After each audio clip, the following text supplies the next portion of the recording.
Olá, aqui quem fala é o Nick, e no vídeo de hoje estaremos lendo um capítulo do livro O Declínio das Civilizações de Kerry Bolton. Nesse capítulo, intitulado A China é o Futuro, ele relata como a China está atualmente e rebate as afirmações e noções falsas concebidas de que a China seria uma nação ainda tradicional. Pelo contrário, Kerry Bolton demonstra como a China se fornece muito e valoriza muito a questão econômica e internacional geopolítica, porém está promovendo há mais de décadas uma agenda de corrupção moral e religiosa das tradições que fundamentam a própria civilização chinesa. Fiquem com o vídeo.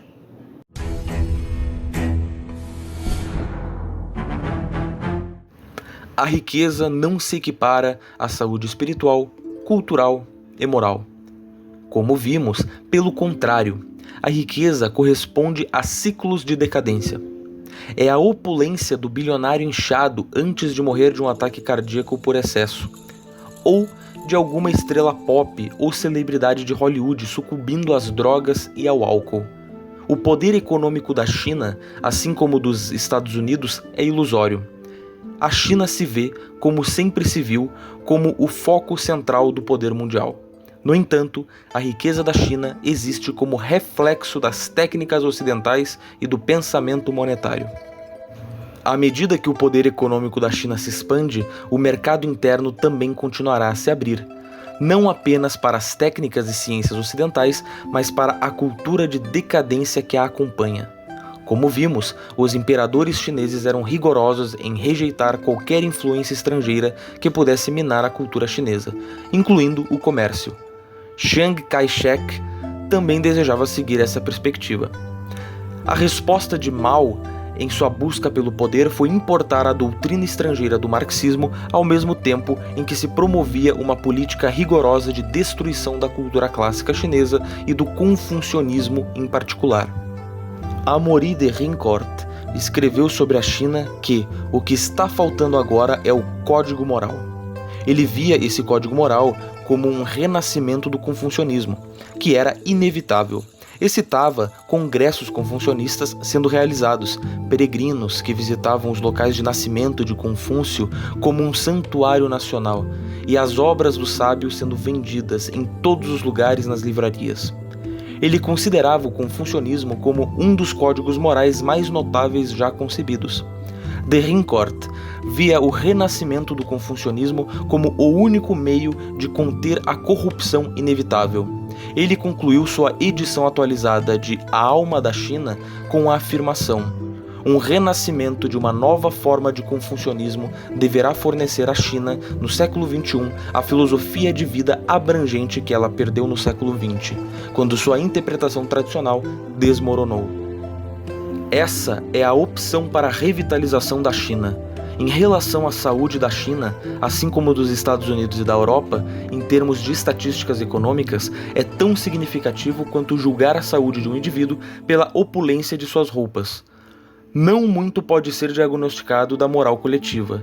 Para isso, olha-se para a demografia, taxas de aborto, estabilidade matrimonial e familiar e outros fatores que consideramos anteriormente nas civilizações. Sintomas de fraqueza chinesa incluem os seguintes: o envelhecimento da população. Atualmente, pelo menos 123 milhões de pessoas, ou 9% da população, têm mais de 65 anos.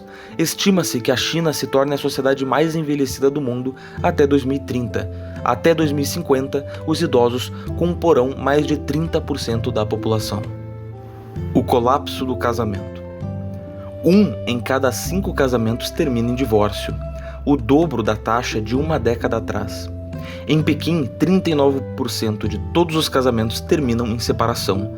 Esse colapso no casamento é sintomático de fatores que são tipicamente encontrados em civilizações em decadência.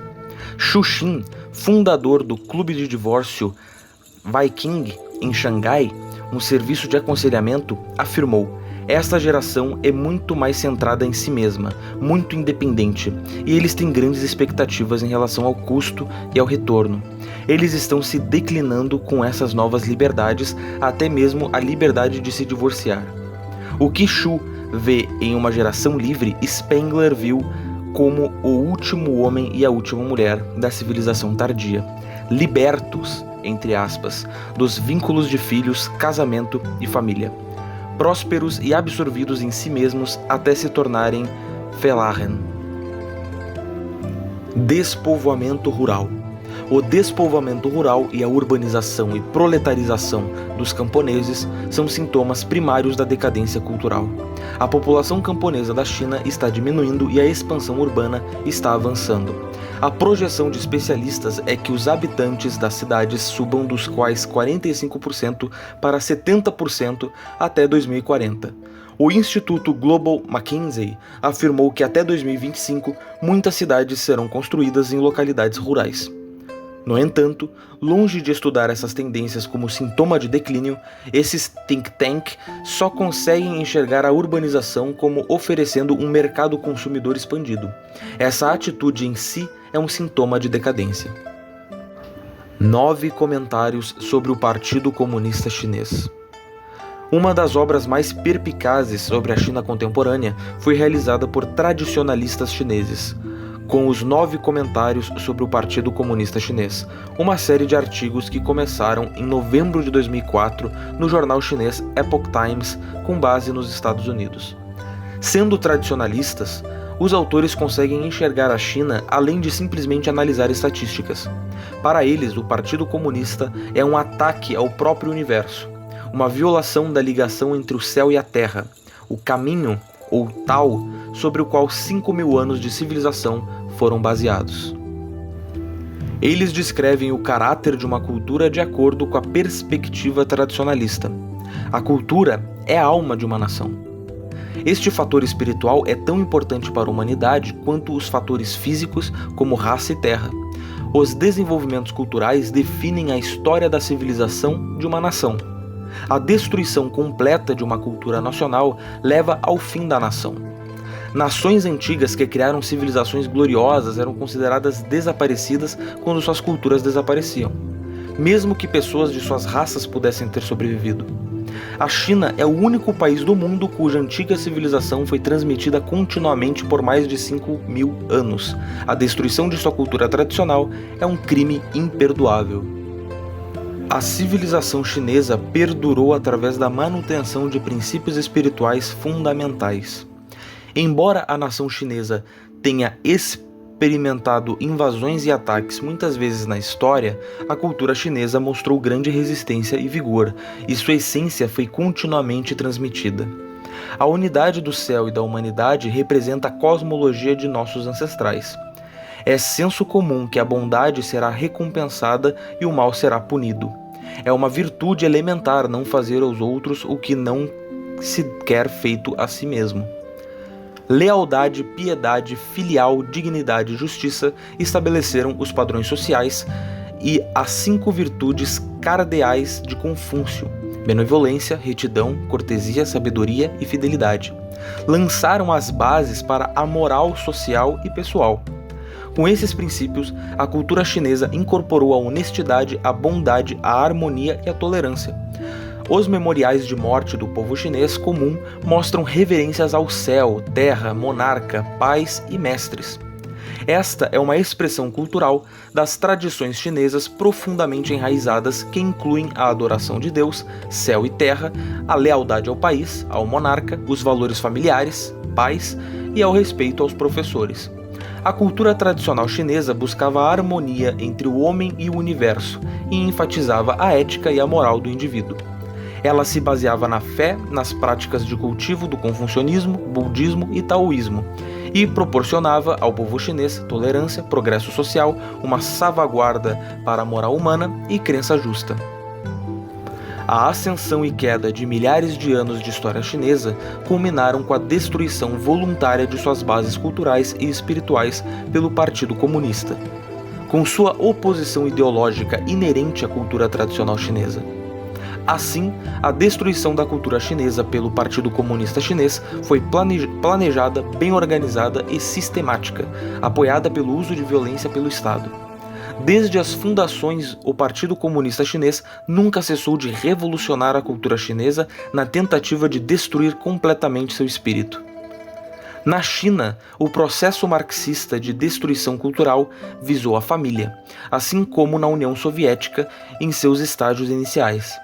O confucionismo valoriza a família, mas o Manifesto Comunista promulga claramente a abolição da família. A cultura tradicional diferencia os chineses dos estrangeiros, mas o Manifesto Comunista advoga o fim da nacionalidade. A cultura confuciana promove a bondade com os outros, mas o Partido Comunista encoraja a luta de classes. Os confucianos incentivam a lealdade ao monarca e amor à nação. O Manifesto Comunista promove a eliminação das nações. O marxismo é uma revolta contra o céu ou o divino, seja qual for o nome que se lhe dê em qualquer língua. A cultura tradicional chinesa acredita em Deus e no mandato celestial. Aceitar os mandatos do céu significa que os governantes devem ser sábios, seguir o Tao e estar sintonizados com o destino. Aceitar a crença de Deus significa aceitar que a autoridade sobre a humanidade repousa no céu. O princípio do governo do Partido Comunista Chinês é resumido como: nunca mais as correntes da tradição nos prenderão. Ergam-se trabalhadores, não mais em servidão. A terra se erguerá sobre novos alicerces. Somos apenas nada, seremos tudo. O Partido Comunista Chinês promove o materialismo histórico, afirmando que o comunismo é um paraíso terreno, cujo caminho é liderado pelo proletário pioneiro, ou seja, o Partido Comunista. A crença em Deus desafiava diretamente a legitimidade do governo do Partido Comunista Chinês. Os comunistas buscaram a destruição de todas as religiões, o confucionismo, o taoísmo e o budismo. Logo após o Partido Comunista Chinês estabelecer um governo, começou a destruir templos, queimar escrituras e forçar monges e freiras budistas a voltarem à vida secular. Não foi mais brando na destruição de outros lugares religiosos. Nos anos 60, quase não sobraram lugares religiosos na China. A Grande Revolução Cultural trouxe uma catástrofe religiosa e cultural ainda maior na campanha de abandono dos quatro velhos, ou seja, velhas ideias, cultura antiga, costumes antigos e hábitos antigos. Além de itens religiosos, a cultura tradicional, em geral, foi alvo, incluindo manuscritos, caligráficos e pinturas antigas. Montanhas de obras foram queimadas.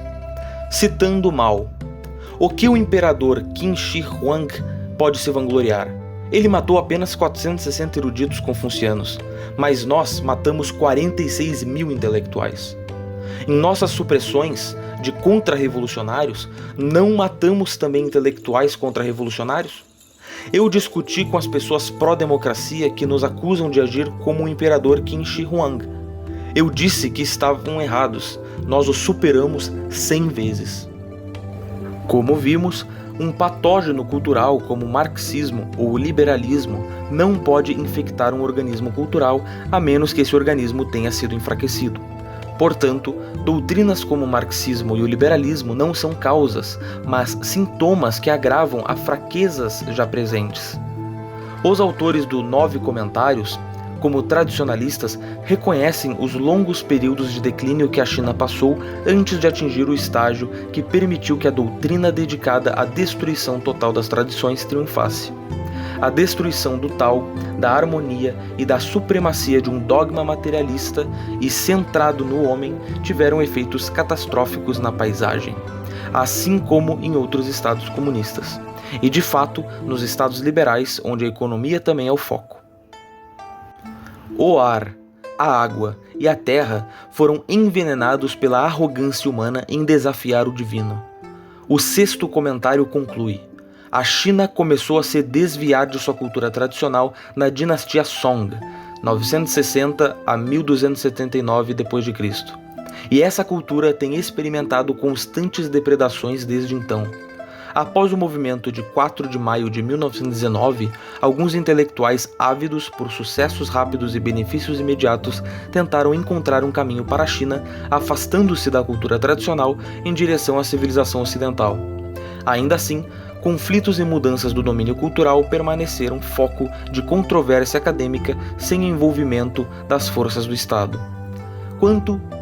Quando o Partido Comunista Chinês entrou em existência, no entanto, elevou os conflitos culturais a uma questão de luta pela vida ou morte do partido. Assim, o Partido Comunista Chinês começou a exercer um ataque direto à cultura tradicional, usando meios destrutivos, bem como abuso indireto na forma de adotar o lixo e rejeitar a essência. A destruição da cultura nacional também foi o processo de estabelecimento da cultura do partido. O Partido Comunista Chinês subverteu a consciência humana e o julgamento moral, levando as pessoas a virarem as costas para a cultura tradicional.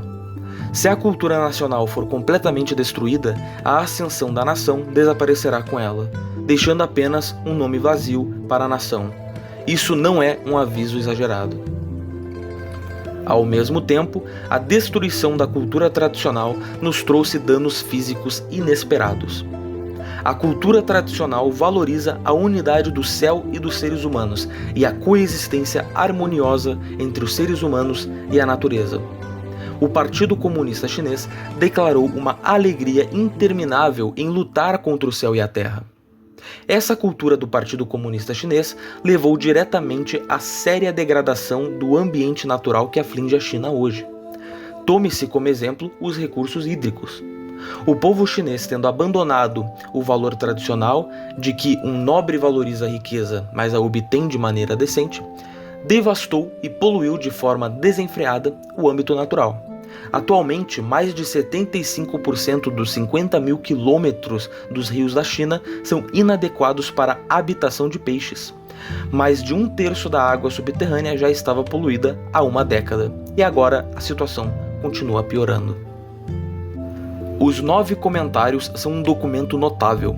Eles oferecem insights não apenas sobre o dilema chinês, mas também sobre o Ocidente, que seguiu o mesmo caminho de decadência. Como esses tradicionalistas chineses afirmavam, a vida é mais do que saúde, de um balanço econômico e serviço de teorias econômicas. A cultura não oferece respostas para perguntas como expandir a produção industrial ou que sistemas sociais adotar.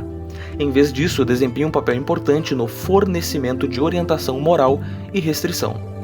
A verdadeira restauração da cultura tradicional será a recuperação da humanidade em relação ao céu, à terra e à natureza, o respeito pela vida e o temor a Deus. Isso permitirá que a humanidade viva em harmonia com o céu e a terra e desfrute de uma velhice concedida pelo céu.